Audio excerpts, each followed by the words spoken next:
नमस्कार दोस्तों, मैं ब्रजेश मीना आप सभी का माय फ्यूचर एकेडमी 2.0 में आपका हार्दिक स्वागत करता हूं, अभिनंदन करता हूं। जैसा कि आपको पता है, हम भील जनजाति पढ़ रहे हैं। पहला पार्ट कंप्लीट करा चुके थे, जिसमें कुछ चीज़ों को पढ़ाया था, उसे हम रिवाइज कर लेंगे। उनके जनसंख्या कितनी होती है, भौगोलिक क्षेत्र क्या होता है, उत्पत्ति क्या होती है, वो सारी चीज़ें। आज सेकेंड पार्ट में कुछ चीज़ों को हम लगभग लगभग खत्म ही कर देंगे भील जनजाति को, और कुछ बचेगा तो एक आध पार्ट और ले आएंगे। लेकिन जो भी दे रहा हूं मैं आपको महत्वपूर्ण दे रहा हूं।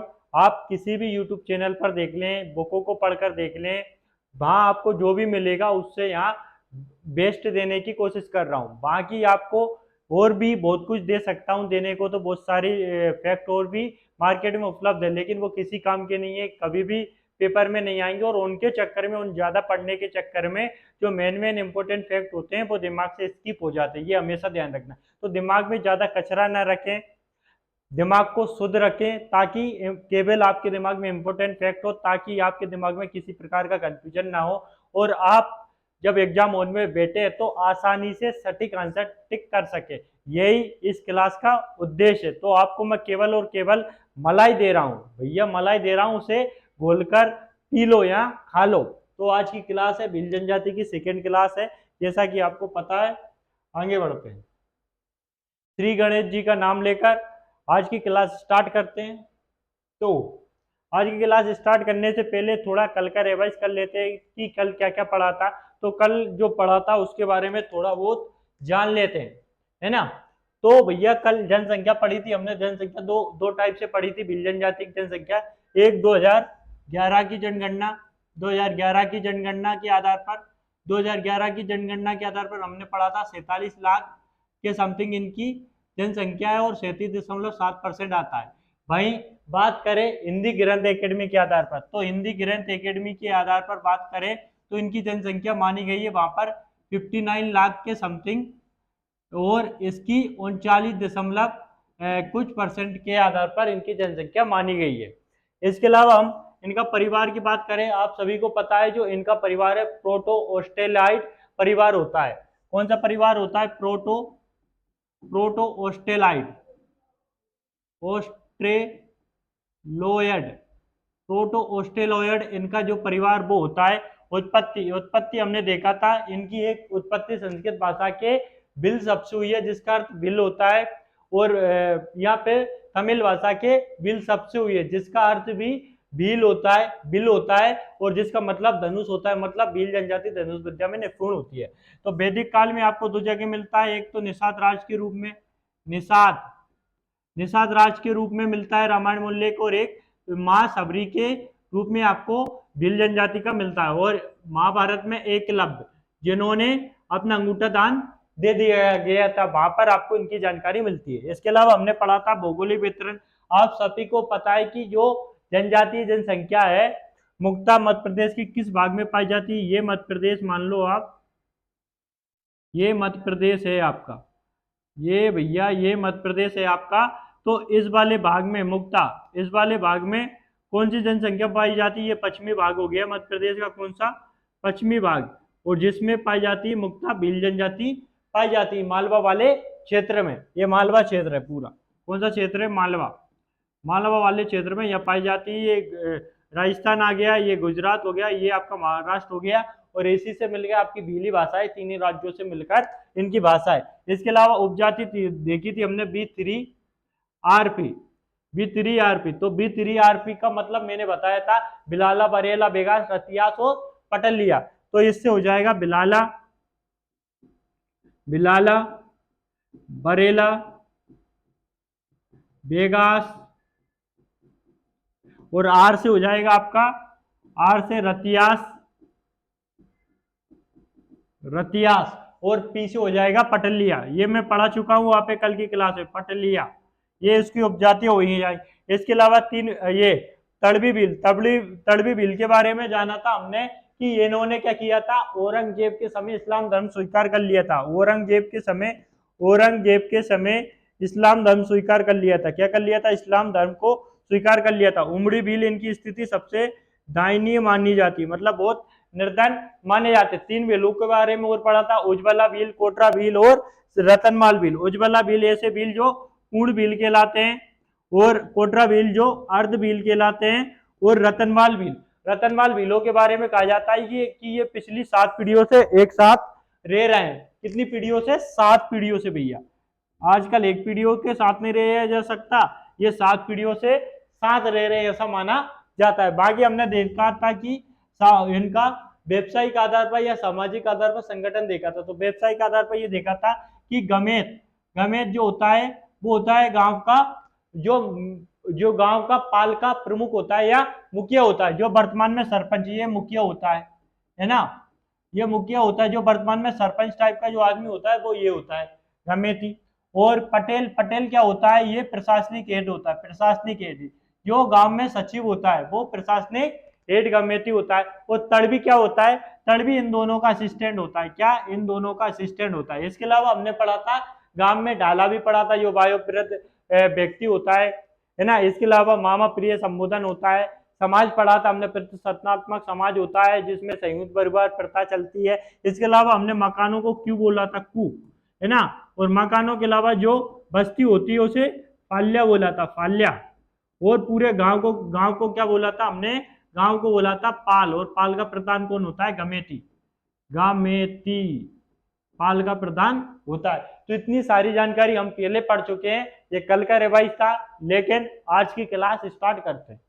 आज की क्लास ये स्टार्ट हो गई आपकी आर्थिक जीवन से। तो भैया हम नॉर्मली आर्थिक जीवन जीते रहते हैं, लेकिन भील जनजातियों का अपना एक आर्थिक जीवन है, वो अपनी टाइप की एक अलग कृषि करती है और हम लोग अलग टाइप की कृषि करते हैं। तो इनकी कृषियों के बारे में जान लेते हैं। तो मुक्ता, ये क्वेश्चन मैं बता चुका हूँ कि भील जनजाति मुक्ता क्या करती है। तो मैंने बता चुका हूँ कि भील जनजाति मुक्ता कृषि पालन करती, कृषि करती और पशुपालन करती। मुक्ता कृषि करती है और साथ में पशुपालन भी करती है, मजदूरी भी करती है। और ये इनकी फसल मोटे अनाज होती है। ये देख लो आप, ये मोटे अनाज है ना, ज्वार बाजरा मक्का, ये मुक्ता इनकी फसल होती है। और जायका भी कहा जाता है इनकी फसलों को, है ना। ये ताड़ी, ताड़ी भी ये लोग पीते हैं, है ना, ताड़ी भी बहुत में। कृषि इनके पास 2 प्रकार की कृषि करी जाती है। कृषि जो होती है भैया, ये देख लो, जो कृषि करते हैं, कृषि, कृषि जो है वो, ये कृषि 2 प्रकार की जाती है। आपकी कृषि जो है वो 2 प्रकार की जाती है। एक तो आपकी छिमाता की जाती है। कौन सी? छिमाता, छिमाता, छिमाता। एक तो आपकी होती है छिमाता, एक होती है जजिया, दजिया या दहिया। तो छिमाता जो होती है वो पहाड़ी इलाकों पर जो भील रहती है, भील जनजाति रहती है, या पहाड़ी इलाकों पर जो कृषि की जाती है वो होती है छिमाता।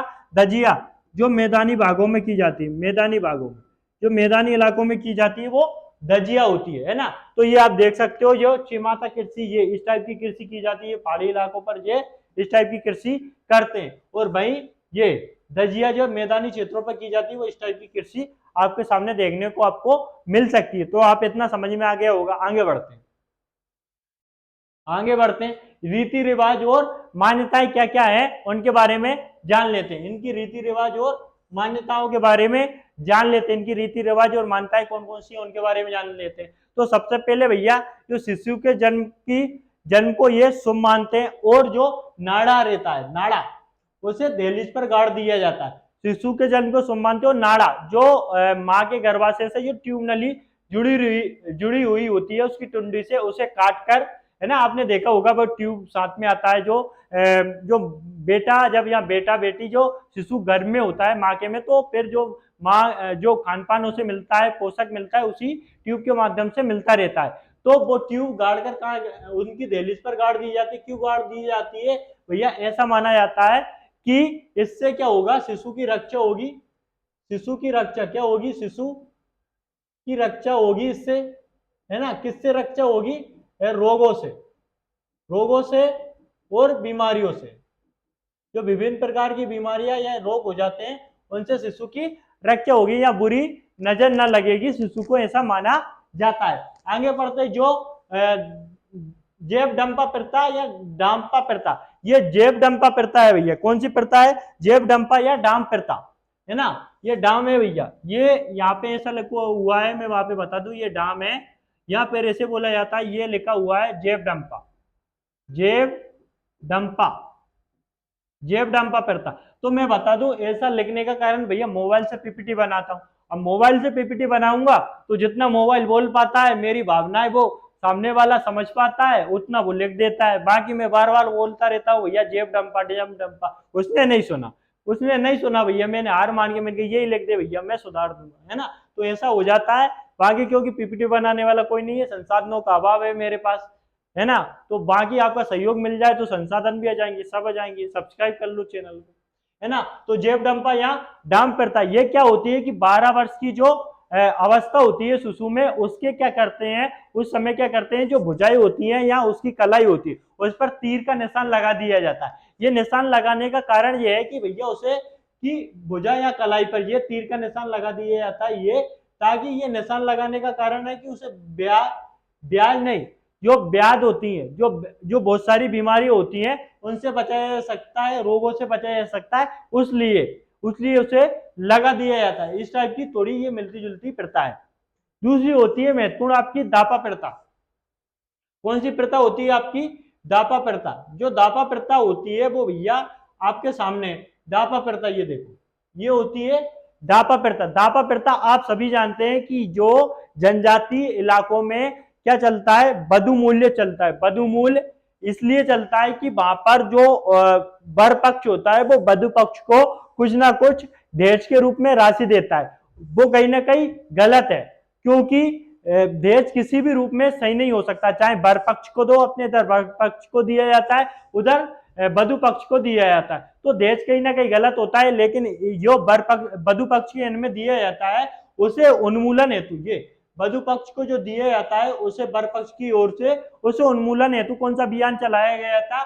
उसे उन्मूलन हेतु साथीदार अभियान चलाया गया था अक्टूबर 2016 में। लेकिन ये भी ध्यान रखना कि भील की सबसे बड़ी उपजाति, मैंने यहाँ पे बताया था बिलाला, ये सबसे बड़ी उपजाति है, भील की सबसे बड़ी उपजाति है ना। ये अपने आप को महाराणा प्रताप का वंशज भी मानती है। इसमें प्रमुख रूप से ये प्रथा का प्रचलन है। आगे समझ में, आगे बढ़ते हैं।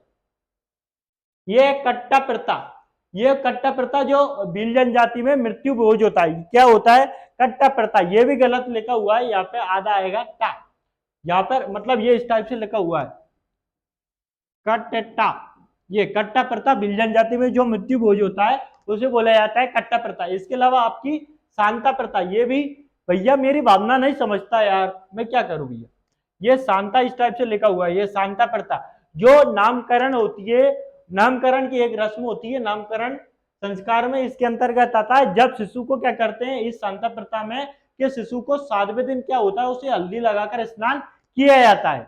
दूसरी प्रथा, भैया जितने भी चीजें उठा के लाया हूं सब इंपोर्टेंट है, ध्यान रखना, फालतू चीजें मैं कुछ उठा कर नहीं लाया। दूसरी है आती बेडो प्रथा। आटी बेदो प्रथा में क्या होता है कि वर और वधु पक्ष क्या करते हैं, ये साल और सागौन की जो वृक्ष होता है उसकी क्या करते हैं, परिक्रमा करते हैं या फेरे लगाते हैं। तो ये सारी प्रथाएं हो गई आपकी, है ना। 3-4 प्रथाएं थी वो आपकी सामने हो गई। कौन कौन सी प्रथाएं थी वो बाद में देख लेंगे, बाद में क्या, अभी अभी देख लेते हैं आपकी प्रथाएं। आपकी प्रथा जो हो गई वो मैंने पढ़ाया था आपको। पहली प्रथा कौन सी पढ़ाई, थोड़ा बहुत रिवाइज कर लेते हैं। आपको पहली प्रथा पढ़ाई मैंने जेब डंपा या डापा प्रथा, ये डाम प्रथा, डाम प्रथा पहली प्रथा मैंने पढ़ाई आपको, डाम प्रथा, डाम प्रथा, डाम प्रथा। इसमें क्या होता है कि 12 वर्ष की अवस्था में जो भुजा या आपकी कलाई, जो कलाई होती है उस पर क्या लगाया जाता है, तीर का निशान। क्या लगा दिया जाता है आपका, तीर का निशान लगा दिया जाता है। अगली प्रथा के बारे में हमने पढ़ा था, अगली प्रथा जो पढ़ी थी हमने वो पढ़ी थी दापा प्रथा। कौन सी? दापा प्रथा।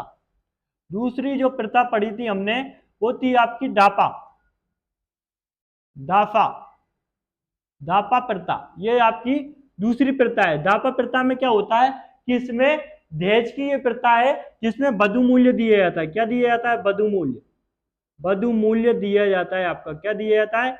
वधु मूल्य दिया जाता है। मतलब एक प्रकार की ये दहेज प्रथा है, दहेज प्रथा है जिसमें वधु मूल्य किसे दिया जाता है, वधु पक्ष को, वधु पक्ष को ये वधु मूल्य दिया जाता है। और इसके उन्मूलन हेतु कौन सा अभियान चलाया गया था? इसके उन्मूलन हेतु साथीदार, साथीदार अभियान चलाया गया था आपका अक्टूबर 2016 में।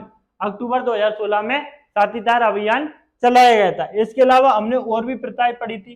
तो इसके अलावा जो अन्य महत्वपूर्ण प्रथाएं हो सकती है वो कट्टा प्रथा, जो मृत्यु भोज है, शांता प्रथा हमने अगली पढ़ी थी, कौन सी,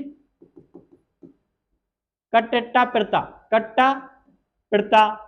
और आपकी अगली पढ़ी थी हमने, इससे अगली पढ़ी थी वो थी आपकी शांता प्रथा। कौन सी प्रथा थी, शांता, शांता प्रथा। और इसके अलावा हमने एक और पढ़ी थी बेडो हाथी, हाथी बेडो प्रथा। कौन सी प्रथा पढ़ी थी हमने, हाथी बेडो प्रथा, हाथी बेडो प्रथा, हाथी बेडो प्रथा, हाथी बेडो प्रथा। ये सारी प्रथाएं हमने पढ़ी थी, है ना। तो हाथी बेडो जो प्रथा पढ़ी थी उसमें ये कट्टा प्रथा थी। इसमें क्या होता है, इसमें होता है ये जो भील जनजाति क्या है, मृत्यु भोज वाली प्रथा है। किसकी है, मृत्यु भोज जो होता है, मृत्यु भोज की जो प्रथा होती है उसे ये प्रथा बोला जाता है, शांता प्रथा। आप सभी को पता है कि शांता प्रथा जो नामकरण जो संस्कार होता है, नामकरण संस्कार, नामकरण संस्कार में एक प्रथा होती है, शिशु को 7वें दिन, 7वें दिन किससे, हल्दी से नहलाया जाता है, हल्दी से नहलाया जाता है, इसलिए ये प्रथा बनाई जाती है। और हाथी बेड़ो प्रथा इसमें क्या करता है, वर वधू किसके, सागवान या पीपल के वृक्ष के फेरे लेते हैं। किसके, सागवान या पीपल, पीपल के वृक्ष के क्या लेते हैं, ये फेरे लेते हैं, वर और वधू। तो ये सारी प्रथाएं हमने पढ़ी थी जो आप समझ में आई होगी। आगे बढ़ते हैं, इसके अलावा कुछ पर्व और उत्सवों के बारे में जान लेते हैं। तो भील जनजाति का सबसे महत्वपूर्ण पर्व जो मैं यहाँ पे बता दूं वो आपका भगोरिया होता है, क्योंकि भगोरिया जो पर्व होता है वो भील जनजाति का बड़ा ही दिलचस्प और महत्वपूर्ण पर्व होता है। आप सभी को पता है कि भगोरिया पर्व के बारे में बहुत सारे क्वेश्चन पिछली वीडियो में भी पूछ चुके हैं। पानी पी लूं यार, है ना।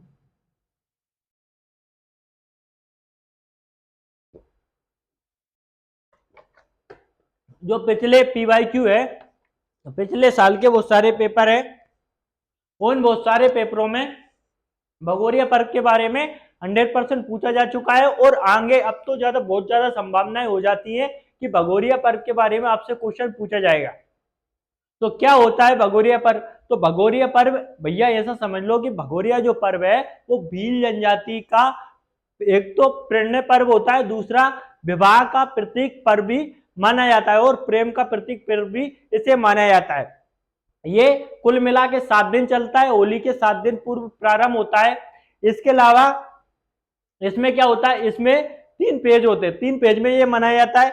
गुलालिया सबसे पहले इसका होता है, ये गुलालिया, गोल गदेड़ो और उजाड़िया, 3 चरण में होता है। गुलालिया में आपको गुलाल लगाई जाती है, फिर इसके बाद आपको घेरे में, गोल गदेड़े में घेरे में आपको रोक दिया जाता है, इसके बाद आपको भगना होता है, फिर मतलब घेरे से निकलना होता है, इसके बाद आप राजी हो जाते हो। इसके बाद आपका फिर उजाड़िया में आप शादी के सामान ले लेते हो। तो जान लेते हैं ये सब अंतिम दिन होता है। तो ये भीलों का प्रमुख पर्व है ना। ये मेला होता है, ये मुक्ता कहां पर आयोजित होता है, आपका झाबुआ और धाल हरिराजपुर मतलब पूर्वी जो जिले हैं, मालवा वाले क्षेत्र के जो जिले हैं लगभग उन जिलों में आपका आयोजित होता है। ये प्रेम और विवाह का उत्सव माना जाता है, प्रतीक माना जाता है, जीवन साथी का चुनाव भी होता है। ये होली के 7 दिन पूर्व प्रारंभ होता है भैया, ये ध्यान रखना, ये बहुत ही ज्यादा महत्वपूर्ण है। इसमें 3 चरण होते हैं। ये भगोरिया यहाँ पर लिख दूं, दिखा रहा है ना आपको, यहाँ देखिएगा, ये भगोरिया है भैया, भगोरिया। भगोरिया पर्व के बारे में जान लेते हैं। ये भगोरिया पर्व है, ये 3 चरण में होता है आपका। 3 चरण कौन कौन से होते हैं उनके बारे में जान लेते हैं, है ना। ये होली के 7 दिन पूर्व प्रारंभ होता है, 7 दिन पूर्व, 7 डेज बिफोर होली, होली के 7 दिन पहले प्रारंभ होता है ये, है ना। इसमें 3 पर्व होते हैं, एक तो गुलालिया, कौन कौन से होते हैं आपके, गुलालिया, गुलालिया, गुलालिया होता है आपका। एक होता है गोल गदेड़ो, कौन सा होता है, गोल गदेड़ो, गोल गदेड़ो, गोल गदेड़ो। एक आपका होता है लास्ट में क्या होता है, उजाड़िया, क्या होता है, उजाड़िया। ये 3 चरण होते। तो भैया जो पहला जो चरण होता है वो 2 दिन चलता है ना, ये भी जान लेते हैं। ये 3 दिन चलता है और ये 2 दिन चलता है, ध्यान रखना। तो कुल मिला के हो गए ना 7, है ना। गुलालिया में क्या होता है कि युवक क्या करता है, जो युवक है वो युवती को क्या करता है, युवती को क्या करता है, गुलाल लगाता है। मतलब ये उसका विवाह का प्रस्ताव होता है या प्रेम का प्रस्ताव होता है उस लड़की के प्रति, समझना है ना। ये देख लो आप, इधर कहीं लगा रहा होगा भैया, इधर इसमें नहीं लगा रहा है, लेकिन आगे की एक तस्वीर है उसमें आपको गुलाल लगाता नजर आ जाएगा। तो भैया इसमें युवक युवती को गुलाल लगाता है, और बदले में अगर युवती ने युवक को गुलाल लगा दी तो ये समझा जाता है कि भैया राजी बाजी है, मतलब दोनों राजी हो गए। अब क्या होता है, गोल गधेड़ों में इन्हें बीच में रोक दिया जाता है, ये दोनों हैं जो जीवन साथी बनने वाले हैं। और इसके अलावा यहाँ पर क्या रहती है, ये गोल, ये फिर क्या रहता है, ये एक घेरा होता है जिसमें अन्य युक्तियां क्या करती हैं, इनको रोक देती हैं युक्तियां, है ना। ये वो प्रेमी जोड़ा है ना, ये प्रेमी जोड़ा है जो अंदर है। फिर ये क्या करता है, ये प्रेमी जोड़ा इससे बाहर निकलने की कोशिश करता है। अगर ये प्रेमी जोड़ा उस गोल घेरे को तोड़कर बाहर निकल जाता है तो फिर क्या करते हैं, जो परिवार वाले हैं वो राजी हो जाते हैं या फिर राजी नहीं होते हैं। अगर राजी नहीं होते शादी नहीं होती, लेकिन ज्यादातर केसों में देखा जाता है पहले ऐसा बोला जाता है कि यहाँ से भाग जाते हैं, ऐसा कुछ नहीं है।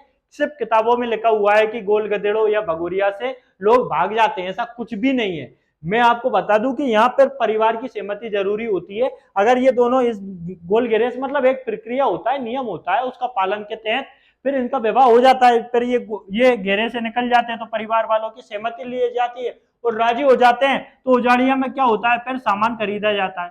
सामान खरीदा जाता है, क्या खरीदा जाता है, सामान खरीदा जाता है आपका, सामान खरीदा जाता है। और सामान खरीदने के बाद ये खत्म हो जाता है। क्या खत्म हो जाता है, आपका भगोरिया इसी के साथ खत्म हो जाता है। तो इतना आपको समझ में आया होगा, यही सारी चीज यहाँ पर लिखी हुई है। ये 7 दिन प्रारंभ होता है ना। पसंद के व्यक्ति के चेहरे, ये देखो, पसंद के व्यक्ति के चेहरे गुलाल लगाकर प्रेम का प्रदर्शन किया जाता है या विवाह का प्रस्ताव रखा जाता है ना। ये 2 दिन चलता है। वही चीज है, गोल गधेड़ों युवक युवतियों को एक घेरे में घेर लिया जाता है, फिर उसे भगाने की कोशिश की जाती है, वही वाली चीज है। फिर कामयाब हो जाते हैं तो उस घेरे को निकलने में फिर परिवार वालों की सहमति से इनकी शादी हो जाती है। उजाड़िया क्या होता है, उजाड़िया में अंतिम 2 दिनों को होता है, इसमें खरीद फरोख्त की जाती है और मेला उजड़ जाता है, इसलिए इसे उजाड़िया बोला जाता है। लेकिन इससे पहले मैं बता दूं, उजाड़िया जो होता है खत्म हो जाता है, मतलब भगोरिया पर्व जब खत्म हो जाता है होली के दूसरे ही दिन, ये मनोती पर्व होता है, होली के दूसरे दिन प्रारंभ होता है गल उत्सव।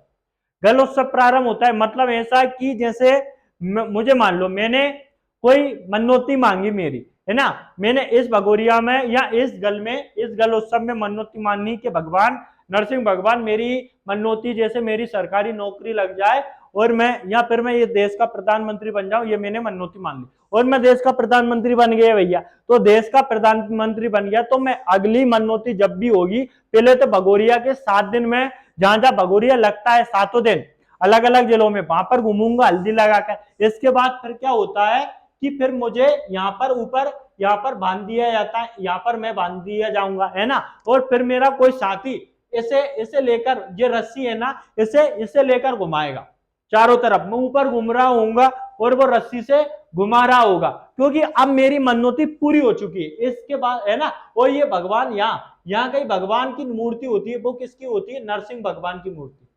नरसिंह भगवान की मूर्ति होती है, नरसिंह भगवान की मूर्ति होती है। तो ध्यान आया, नरसिंह भगवान को ही इन्होंने संरक्षक देव भी कहते हैं, ये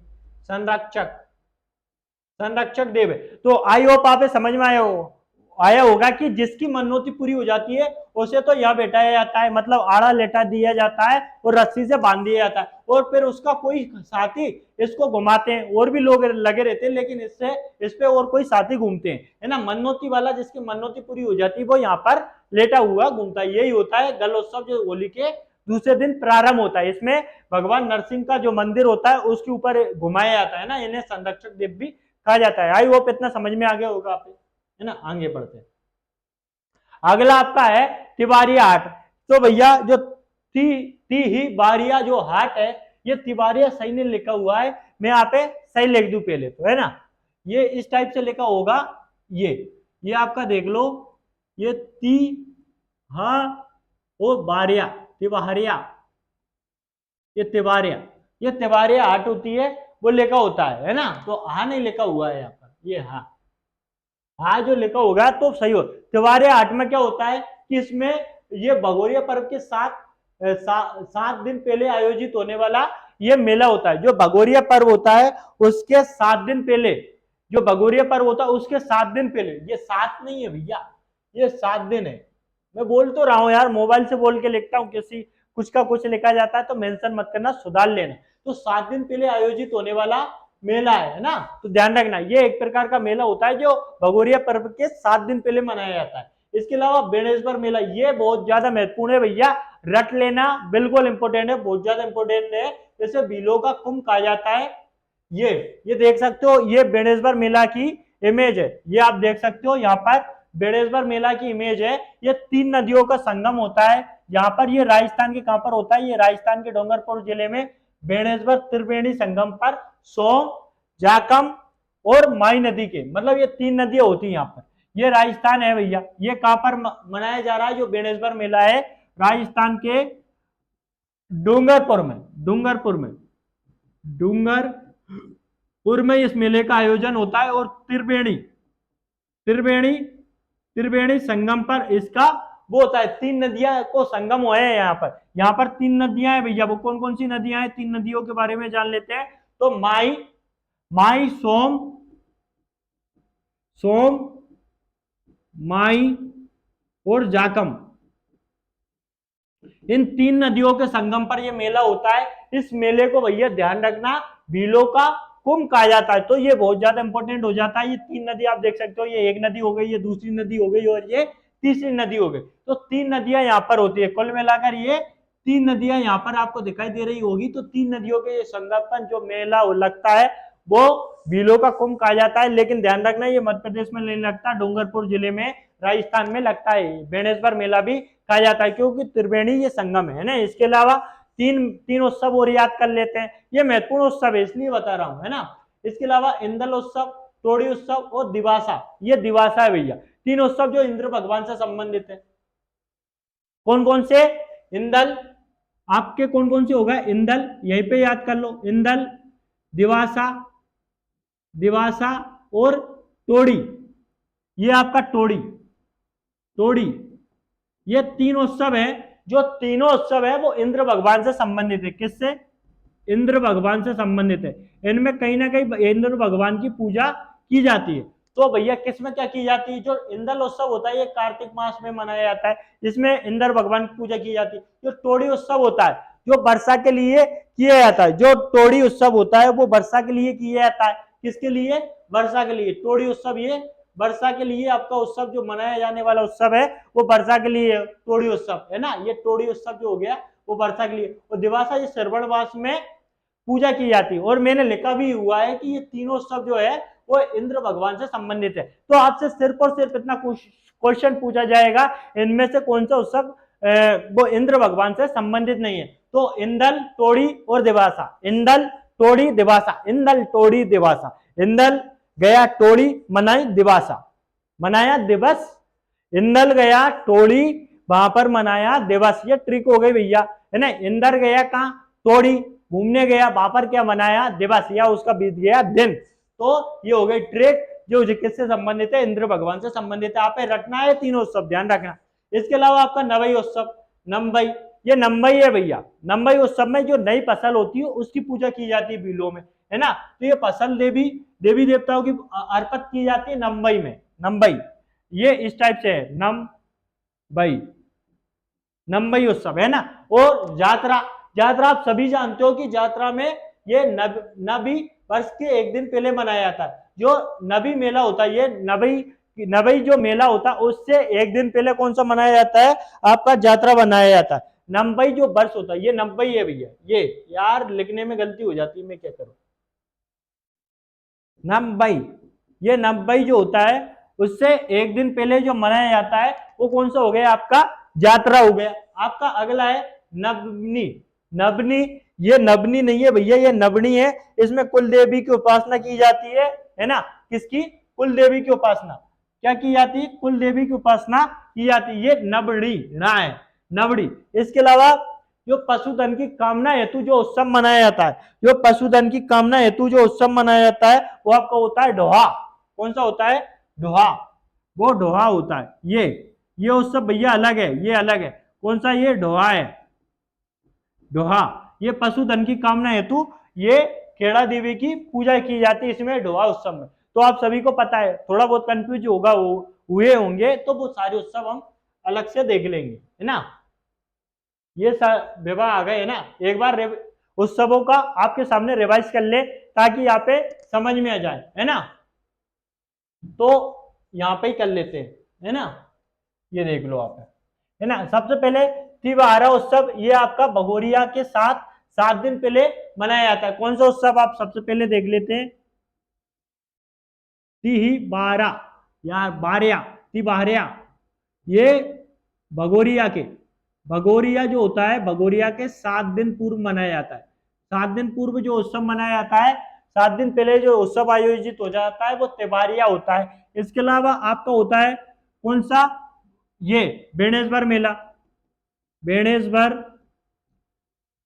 मेला, आपका बेणेश्वर मेला, इसे भीलों का कुंभ कहा जाता है। इसे क्या कहा जाता है? भीलों का कुंभ कहा जाता है। और 3 नदियों के संगम पर यह होता है, सोम, जाकम और माई नदी के संगम पर, राजस्थान के डूंगरपुर जिले में। इसके अलावा तीसरा उत्सव देखे हमने इंद्र भगवान से। इंद्र भगवान के जो उत्सव है वो 3 उत्सव हमने देखे। इंद्र भगवान के 3 उत्सव, वो 3 उत्सव कौन कौन से इंद्र भगवान के? आपको हो गया इंदल, इंदल मैंने बताया, इंदल का गया, तोड़ी गया, मनाया दिन।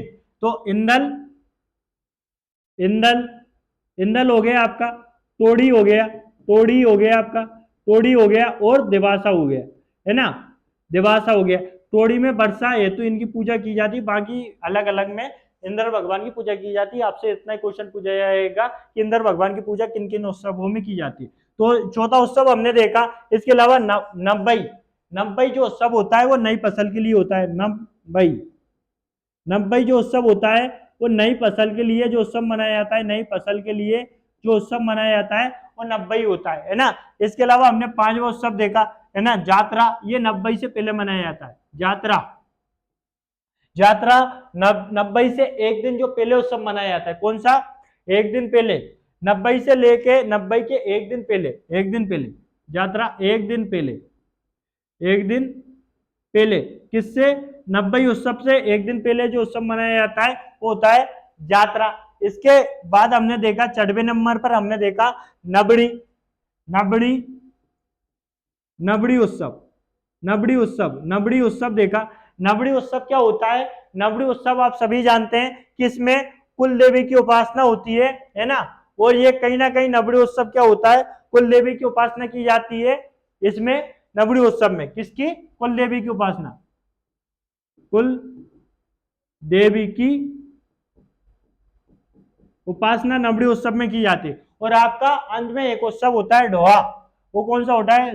ढोहा, ढोहा उत्सव। यह उत्सव पशुधन की कामना हेतु किया जाता है। क्यों मनाया जाता है? पशुधन की कामना, कामना हेतु कुल देवी की पूजा की जाती है इसमें। तो आई होप आप ये सारे उत्सव समझ में आ गए होंगे। तो आगे बढ़ते हैं आज की क्लास में। इसके अलावा विवाह, तो भैया विवाह को, विवाह की किसको जल्दी नहीं है यार? विवाह का नाम सुनते ही सबके मुंह में लड्डू फूट जाते हैं। तो फिलहाल मैं पानी पी लेता हूं, बाकी आपके मुंह में पानी विवाह का नाम सुनते आ गया होगा, तो मैं तो पी लेता हूं पानी। गला सूख जाता है यार बोल बोल के, भरी तो पेरी में रिकॉर्ड कर रहा हूं आपके लिए। लेकिन आप हो कि कोई इतना अच्छा कंटेंट देने के बाद भी आपका रेस्पॉन्स ज्यादा अच्छा नहीं मिल रहा है, गलत बात है यार, है ना। ये देखो, ये गुलाल लगाने वाला फोटो, ये भगोरिया में जो गुलाल लगाई जाती है वो इस टाइप से लगाई जाती है। ये इसने इसको गुलाल लगा दिया, ये देख रहे हैं भैया क्या कर रहे हैं, इन्हें पता है क्या कर रहे हैं, लेकिन ये देख रहे हैं लगी कि नहीं लगी, है ना। तो उस टाइप से गुलाल लगाई जाती है, फिर राजी बाजी से ब्याह शादी हो जाती है ना। जबरदस्ती नहीं लगाया जाता है, ऐसा कि किसी ने किसी को लगा दिया, छेड़खानी नहीं की जाती। पहले से एक दूसरे की रजामंदी कहीं ना कहीं होती है, मतलब एक दूसरे में कहीं ना कहीं चलता है, प्रस्ताव प्यार से रखते हैं। इसके बाद मान जाए तो ठीक, नहीं तो वो अपने रास्ते, वो अपने रास्ते, है ना। मतलब ऐसे गुलाल, जब लड़की को गुलाल लगाई जाती है तो लड़की लड़का को गुलाल लगा जाए तभी रजामंदी होती है। ऐसा नहीं कि लड़का अकेला ही गुलाल लगा जाए और कह दे कि हम शादी करेंगे, ऐसा बिल्कुल नहीं होता। ये ऐसा रीति रिवाज नहीं है। बहुत अच्छा है वैसे, प्रस्ताव रखो, और एक टाइप की स्वतंत्रता है लड़कों लड़कियों को, मतलब लड़कियों को स्वतंत्रता है कि वो अपना लड़का मतलब अपना पति चुनने की या वर चुनने की। ये बहुत अच्छी है, क्योंकि माता सीता ने भी अपना वर चुना था, तो कहीं ना कहीं एक आजादी है, बहुत अच्छी बात है। विवाह, तो भैया विवाह तो सबने जाना होगा विवाह के बारे में, और विवाह कौन नहीं करना चाहता, है ना, लगभग सभी करना चाहते हैं, कुछ लोग होते हैं नहीं भी करना चाहते हैं। ऐसा माना जाता है कि जो विवाह का लड्डू खाए वो पछता है, जो ना खाए वो पछता है। कुछ लोग कहते हैं कि खा के ही पछता लेते हैं, अब वो आपकी मर्जी, आप कैसा करना चाहते हैं, नहीं खाकर पछताना चाहते हैं कि खाकर पछताना चाहते हैं। मेरे ख्याल से खाकर पछताओ बढ़िया रहता है। तो मैं यहाँ पे बता दूं कि ये इस अपने इधर का विवाह नहीं है, ये जनजातियों का विवाह है ना, जनजातियों का विवाह। जनजातियों विवाह में ध्यान रखना कि भैया उनमें अपनी ही उपजाति में विवाह करते हैं। ध्यान रखना किस में विवाह करते हैं, अपनी उपजाति में ये क्या करते हैं, विवाह करते हैं। इसके अलावा सागोत्री विवाह, मतलब एक ही गोत्र में विवाह नहीं करते, जैसे कि ये सागोत्रीय विवाह, समगोत्रीय, मतलब सागोत्रीय समगोत्रीय जो विवाह होता है उसमें विवाह को निषेध माना गया। जैसे समगोत्र कैसे, जैसे जो बिलाला, जैसे भील है, भील जनजाति है, उसमें भील जनजाति में हमने देखा था कि भील जनजाति में R3 RP B3 RP मैंने उपजातियां बताई थी, बिलाला, बरेला, बेगास, रतियास, पटलिया। मैंने कौन कौन सी बताई थी आपको कौन कौन सी बताई थी वो लिख दूं एक बार, यहां काम आएगा वो, है ना। बिलाला, बिलाला मतलब B3 से क्या क्या बनते हैं, बिलाला, बरेला, बरेला और बेगास, है ना। इसके अलावा रतियास R से बनता है आपका रतियास, और P से बनता है आपका पटलिया, पटलिया। तो ये आपके बनते। तो मैं यहाँ पे समझाता हूं कैसे, कि जो बिलाला है भैया, जो बिलाला है, अब बिलाला क्या करेंगे कि बिलाला अपनी उपजाति में विवाह करेंगे, मतलब बिलाला है तो बिलाला में ही करेंगे। बिलाला जो है भैया आप मैं बता दूं कि इनके सख्त नियम है, जो बिलाला है वो आपका किस में नहीं करेगा, जो वो बरेला में शादी नहीं करेगा, ध्यान रखना। और जो बरेला है वो बेगास में नहीं करेगा या बिलाला में नहीं करेगा, रतियास में ही करेगा। लेकिन गोत्र, जैसे बिलाला में बहुत सारे गोत्र होते हैं, इनके गोत्रों के नाम लिख लें। इनके जो गोत्र होते हैं बिलाला में, जैसे हुए परमार हुए, चौहान हुए, ये इनके गोत्र होते हैं। तो परमार क्या करेंगे, चौहान में कर सकते हैं, लेकिन चौहान चौहान में नहीं हो सकता, परमार परमार में नहीं हो सकता, इनकी मतलब एक गोत्र में नहीं हो सकता। जैसे परमार है तो परमार में नहीं कर सकते, बेन मानी जाती है, बेन भाई माने जाते हैं ना। और चौहान है तो चौहान चौहान में नहीं कर सकता, लेकिन क्या कर सकते हैं, जो बिलाला है मतलब बिलाला बिलालान में कर सकते हैं। बिलाला की बहुत सारी जो गोत्र है, बहुत सारे गोत्र पाए जाते हैं बिलाला में, ध्यान रखना। तो आप समझ में आया होगा कि अपनी उपजाति में विवाह करते हैं। जैसे बिलाला है तो बिलाला में ही करेंगे, बेगास में नहीं क्या आएंगे, है ना। लेकिन बिलाला में ये इसमें अगला बोला गया है कि समगोत्री विवाह निषेध है। जैसे इसमें गोत्र परमार चौहान आते हैं, परमार परमार में नहीं करेंगे, परमार क्या करेंगे, चौहान में कर सकते हैं, आई समझ में, है ना। ऐसे ही बरेला में होता है, बेगास में भी ऐसा होता है, सब में ऐसा ही होता है। आप समझ में आया होगा इतना, है ना। आगे बढ़ते, भगोरिया। ये भगोरिया मैंने बताया था कि प्रेम विवाह, जो गुलाल लगाकर जो विवाह का प्रस्ताव रखा जाता है, वो उस टाइप का जो विवाह होता है वो प्रेम विवाह होता है, वो भगोरिया विवाह बोला जाता है। एक होता है परीक्षा विवाह, मैंने गोल गधेड़ो बताया था आप कि यहाँ पर युवक युवतियों को क्या करते हैं, ये एक गोल गधेड़ो बना दिया जाता है, इसमें युवक युवतियों को बना दिया जाता है, और इस घेरे में बाकी लड़कियां इसको घेर लेती है। अब जो युवक युवतियां जो प्रेमी है वो इस घेरे को तोड़कर निकल गए, मतलब इस घेरे को तोड़कर ये बाहर निकल गए, तो फिर ये जीत जाते हैं, इनकी शादी हो जाती है। तो ये होता है गोल गधेड़ो, जिसे बोला जाता है परीक्षा विवाह की। अब आपकी परीक्षा है भैया, जो आपके वर और वधु हैं घेरे से बाहर निकल पाते हैं कि नहीं, वो वाला हो गया। एक होता है नात्रा विवाह, ये नात्रा विधवा पुनर्विवाह होता है, विधवा पुनर्विवाह। जैसे जैसे किसी का विवाह हुआ किसी के साथ और फिर वो पति मर गया, तो पति मरने के बाद दूसरे जो इंसान से या देवर के साथ जो विवाह किया जाता है उसे बोला जाता है विधवा पुनर्विवाह। घरगुस्सी विवाह, ये मजेदार विवाह है। घरगुस्सी विवाह में क्या होता है कि जो लड़की होती है वो क्या करती है कि जबरदस्ती क्या करती है कि जो लड़के वाले घर में जबरदस्ती जाकर घुस जाती है, मतलब ढीठ बनकर मतलब इस टाइप से कि नहीं मुझे तो शादी करना ही है, तो भैया वो घर में घुस जाती है, घुसपैठिया विवाह होता है, और घर में घुस जाती है, और जब तक वो लड़के वाले मान नहीं जाते तब तक वो घर में ही रहती है या उनका काम काज करती रहती है। जिस दिन मान जाते हैं उनका विवाह हो जाता है, या फिर लड़का घुस जाता है लड़की के घर में, उससे लड़के से खूब कम करवाया जाता है। जिस दिन वो राजी हो जाते हैं इसके बाद उनका विवाह करवा दिया जाता है। तो जबरदस्ती किसी के घर में घुस जाना, घर वाले नाराज थे लेकिन फिर भी घुस जाए। जैसे वो रमैया बस्ता भैया जो मूवी है, रमैया बस्ता भैया मूवी में आपने देखा होगा कि जो हीरो है वो जबरदस्ती किसके घर में चला जाता है, हीरोइन के घर में। उसका भाई नाराज होता है लेकिन धीरे धीरे फिर मान जाता। इस टाइप का ही चलता है, कुछ समझ में आ गया है ना इसमें। लेकिन लड़कियां भी जा सकती हैं उस टाइप का। भरायण विवाह, भरायण विवाह में क्या होता है भैया, ये गरीबी के कारण सामाजिक सहयोग से किए जाने वाला विवाह। ऐसा मान लो कि भैया किसी के पास पैसा ही नहीं है, अब वो विवाह कैसे करे, भैया इतना गरीब है, बहुत ज्यादा निर्धन है। तो क्या करते हैं, भिल जनजाति में ये अच्छी परंपरा है कि वो भैया भिल जनजाति सारे गांव वाले समुदाय वाले इकट्ठा होंगे और कुछ चंदा या जो भी पैसा आर्थिक सहयोग, चंदा, पैसा, गेहूं या अन्य प्रकार की जो विवाह में सामग्री लगती है उसका सहयोग करेंगे और फिर उसका उस व्यक्ति या उस लड़की का विवाह करवाएंगे। समझ में आया। अपहरण विवाह तो ये भगोरिया में चलता है, लेकिन ये वर्तमान में ये किताबों में दे रखा है। पहले भी बोल दूं कि भगोरिया में किसी प्रकार का अपहरण नहीं होता। ये किताबों में पता नहीं किसने लिख दिया कि अब भगोरिया में अपहरण होता है, लड़का लड़की को लेकर भाग जाता है, लेकिन ऐसा बिल्कुल नहीं है।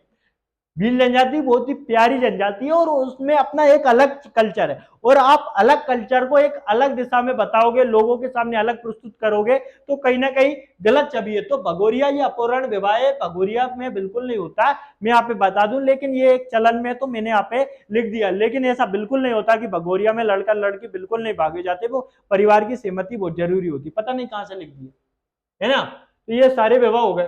तो एक बार इन विवाहों के बारे में जान लेते हैं कि कौन कौन से हमने विवाह पढ़ लिए हैं। तो आपके जो विवाह हैं उनके बारे में जान लेते हैं। तो भैया हमने पढ़ा है जो अपनी जाति में भगोरिया विवाह, आप सभी को पता है कि भगोरिया विवाह में क्या होता है कि ये एक प्रकार का प्रेम विवाह होता है। भील जनजाति में विवाह के बारे में पढ़ा हमने, भील जनजाति के बारे में जो विवाह होते हैं उनके बारे में पढ़ा। विवाह के बारे में पढ़ा कि ये अपनी ही उपजाति में विवाह करते हैं कि बी3आरपी उपजाति में विवाह करते। दूसरी बात समगोत्रीय विवाह, समगोत्रीय विवाह ये नहीं करते है ना, समगोत्रीय विवाह का पालन ये बिल्कुल नहीं करते है ना, समगोत्रीय विवाह का पालन ये बिल्कुल भी नहीं करते। दूसरी चीज इनके जो विवाह हैं, जो विवाह है वो कौन कौन से हैं आपके, आपका पहला विवाह है भगोरिया विवाह। भगोरिया जो भगोरिया विवाह होता है उसमें क्या होता है कि आपका ये एक प्रकार का प्रेम विवाह होता है। इस टाइप का ये देख लो, ये एक दूसरे के प्रेमी है, इनका विवाह हो जाता है, तो ये भगोरिया प्रेम विवाह होता है आपका। पूछे ले कि भगोरिया कैसा विवाह है। दूसरा है परीक्षा विवाह, ये भी भगोरिया से संबंधित है कहीं ना कहीं। परीक्षा विवाह मैंने बताया था गोल गधेड़ो, जिसमें गोल घेरे में जो कपल होते हैं, जो लव बर्ड होते हैं, उन्हें रोक दिया जाता है और बाद में गोल घेरा बना दिया तो उनसे बोला जाता है आप निकलो। अगर तोड़ के निकल गए गोल घेरे को तो शादी हो जाती है, बढ़िया है। दूसरा होता है आपका नातरा विवाह। नातरा विवाह आप सभी जानते हो कि ये विधवा के लिए इनमें एक प्रथा रहती है, विधवा विधवा पुनर्विवाह। ये बहुत अच्छी प्रथा है कि भैया विधवाओं का उन्हें एक अच्छा जीवन साथी मिल जाता है ताकि उनका जीवन बसर आगे भी हो सके, तो विधवाओं का पुनर्विवाह भी होता है। घर घुस्सी विवाह आप सभी को पता है, जबरदस्ती किसी के घर में घुस जाना, घर घुस्सी विवाह मतलब जबरदस्ती किसी के, ये घर है भैया, ये घर में किसी के घर में आप घुस गए और बैठ गए कि नहीं भैया मैं तो शादी करना है, लड़का या लड़की के घर में, लड़का या लड़की कोई भी घुस सकता है ना, ऐसा होता है। ये भरायण विवाह होता है जिसमें गरीबी के कारण जो विवाह होता है, भरायण जो विवाह होता है ये गरीबी के कारण है ना, जो सामाजिक सहयोग के साथ जो विवाह किया, मिलों में ये बहुत अच्छी परंपरा है भैया है ना, सामाजिक सहयोग से जो विवाह किया जाता है वो ये विवाह होता है। इसके अलावा हम जानते हैं कि अपहरण विवाह है ना, ये फालतू का विवाह है भैया, ये कोई है नहीं, किताबों में लिखा हुआ है अपहरण विवाह जो भगोरिया में होता है, लेकिन ऐसा बिल्कुल नहीं होता। मैं पहले भी स्पष्ट कर चुका हूं और अब भी बोलता हूं कि बिल्कुल भील जनजातियों में कोई अपहरण विवाह पहले भी प्रचलन नहीं था और अब भी नहीं है, लेकिन किताबों में पता नहीं किसने ऐसा रिसर्च किया और किताबों में लिख दिया कि ऐसा ऐसा होता है। लेकिन जनजातियों के बारे में जाने, ताकि उनकी जो संस्कृति है उसे ठेस ना पहुंचे। तो किसी की भावनाओं या संस्कृति को ऐसे ठेस ना पहुंचाए, ताकि किताबों में कुछ भी लिखा हुआ है उसके आधार पर हम किसी की संस्कृति जज नहीं कर सकते। भील जनजाति में बहुत अच्छा कल्चर है, वो अपना कल्चर फॉलो करती है और हम अपना कल्चर फॉलो करते हैं। तो उनके कल्चर के हिसाब से जो उनका वास्तविक कल्चर है उसे जाने, ना कि जो किताबों में उल्टा सीधा कुछ कल्चर, कुछ लेखकों ने कुछ उल्टी सीधी बातें भी लिख दी हैं कि भगोरिया में लड़का लड़की लेकर भाग जाते हैं। बिल्कुल ऐसा नहीं होता। तो बिल्कुल ध्यान रखें, उल्टी सीधी किताबें ना पढ़ें और उनका कल्चर जानने की कोशिश करते हैं। बहुत ही प्यारी जनजाति है और मध्य प्रदेश की सबसे बड़ी जनजाति है ना। तो उन्हें प्रिय संबोधन मामा बोलकर आप संबोधित करें और उनसे उनका कल्चर जाने, है ना। तो जनजातियों के बारे में आज भी खत्म नहीं हुआ, मुझे लगता है पार्ट 3 आएगा। जब तक इस पार्ट को बहुत ज्यादा प्यार दें। मेरे ख्याल से मैंने सब चीजें आपको समझा दी और लगभग मैं आपको कोशिश करता हूं कि यहीं पे याद हो जाए। मैं आपको बता दूं कि आप अपने हैंड रिटन नोट्स बना लें, वो ही आपको काम देंगे। 10-10 किताबें पढ़ेंगे, 10 जगह से पढ़ेंगे तो वो करेंगे कंफ्यूजन, क्योंकि जनजातियों में बहुत ज्यादा फैक्ट है रटने का, तो वो आपको रटे नहीं होंगे। जितने इतने भी फैक्ट रख लिए ना तो आपके एग्जाम में ये आपको देखने को 100% मिलेंगे। एग्जाम देने के बाद देख लेना है भैया यहाँ से क्वेश्चन आया कि नहीं आया। लगभग 99% चांस है कि यहाँ से क्वेश्चन आपके आएंगे। तो आप इसे प्यार दें और ज्यादा से ज्यादा लोगों को शेयर करें और चैनल को सब्सक्राइब करें। तो मिलते हैं एक नई वीडियो के साथ। जय हिंद, जय भारत।